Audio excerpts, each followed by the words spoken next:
Hey guys, thanks for tuning in. We've got a number of amusing things to take a look at in this video regarding the state of AAA, how desperate the corporations are getting, as well as their bootlickers. Back on October 10th, this article came out on Games Radar saying Cities Skylines 2 publisher says players have higher expectations today and are less accepting that games will fix things over time. And that news reminded me of this news from just a few weeks before that headline. This one saying Ubisoft says gamers have extraordinary expectations for titles.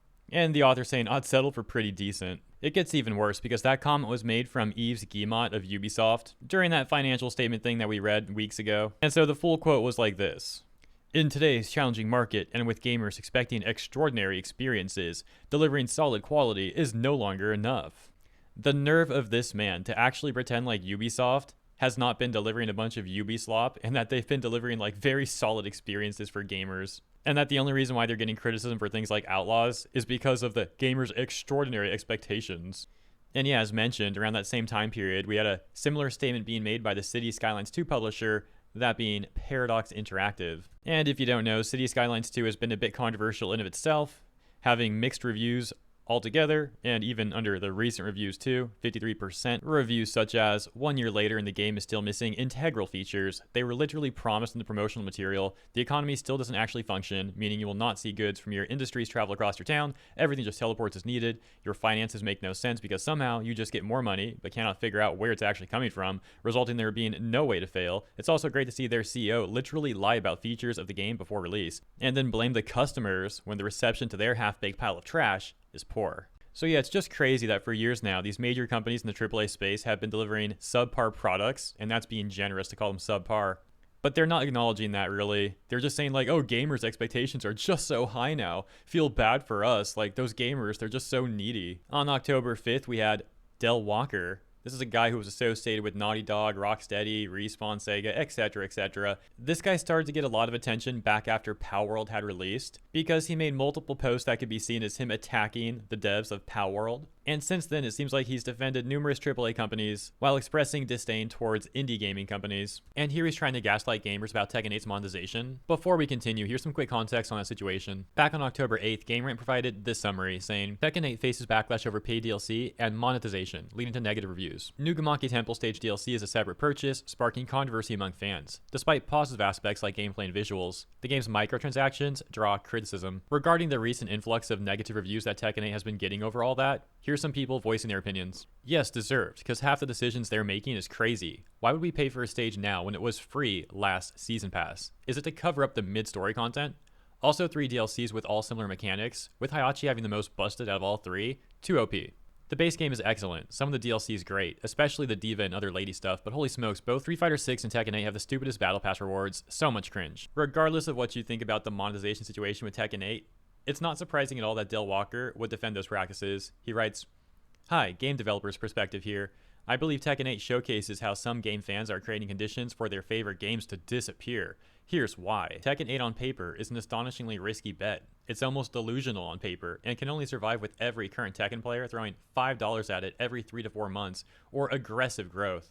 The fan base, while passionate, isn't growing enough and seems uninterested in the financial realities. They review bomb these sustainability efforts, then wonder why franchises like Soul Calibur or Virtua Fighter are gone. I've seen these exact same arguments being made by other people in similar attempts to defend AAA corporations and their monetization strategies. There's lots of evidence to show that these companies are experiencing financial bloat with their expenses, and that's completely an issue with the way their management is leading things, and not an issue with how the consumer is perceiving those products. On top of that, venture funding has also been trending down for these corporations, and there's also been a trend of worldwide gaming revenue also decreasing. There's more factors too, for example, inflation being another one of those, but the point's rather simple. All of this is to say that AAA industry people like Delw ER don't want to acknowledge the issues with their end of things. Instead, they seem more content to try and blame gamers and act like it's our responsibility to financially uphold these corporations, despite the fact that it's their poor decisions that have caused this financial bloat and led them down this path of corporate greed. There's an interesting post on Reddit that talks about Delw ER's tweet, and it reads,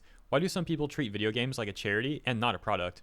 I got into an argument with a dear friend of mine about this tweet from a game developer, that being Delw ER, defending the action of Tekken adding microtransactions and outright being scummy and greedy in general after Tekken A got review bombed due to it.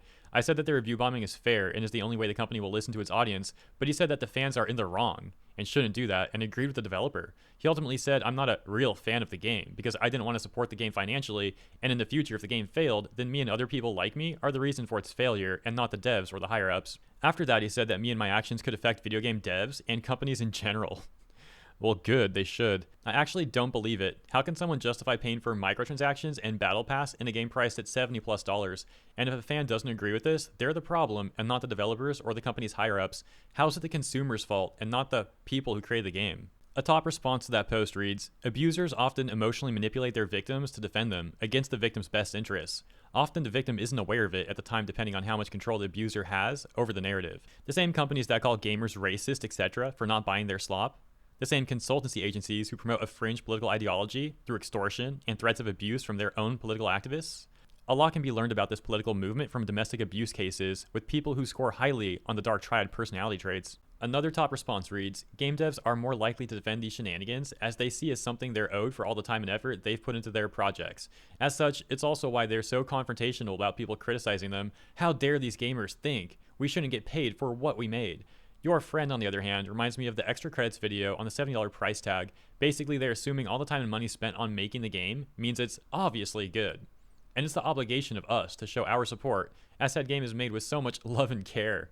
These arguments fall apart as we find out just how mismanaged game budgets are, the intention by devs and publishers to make as much profits as possible, the increasingly terrible state games are released in, and the reality of, if a developer does go under, we'll simply play something else. Someone else responds to that and says, for what it's worth, I'm a game developer and I absolutely do not defend stuff like this. I'm making a game and plan to sell it early access, but I'm also going to say, look, seriously guys, don't buy it unless you already think it's worth it. So it sounds like that person is most likely an indie dev. Most of the issues being discussed here clearly are directed towards the AAA side of things. On a similar note about people defending AAA corporations, whether they're AAA devs or they're corporate bootlickers, we had this example from yesterday regarding Dragon Age the Veilguard. Wolfheart FPS had made a review that was, if anything, rather mixed. It wasn't overly negative, and it did have positive aspects of the game that he enjoyed. Still, he got comments like this, saying, oh please, I hate when people make these follow-up tweets after they open the floodgates for BioWare to be harassed. All Wolfheart did was point out his issues with Dragon Age the Veilguard, and some other issues with how BioWare has been handling marketing for the game. And yet some of these people are acting like he's the worst person in the world because of all of that, saying that he's basically enabling people to harass BioWare.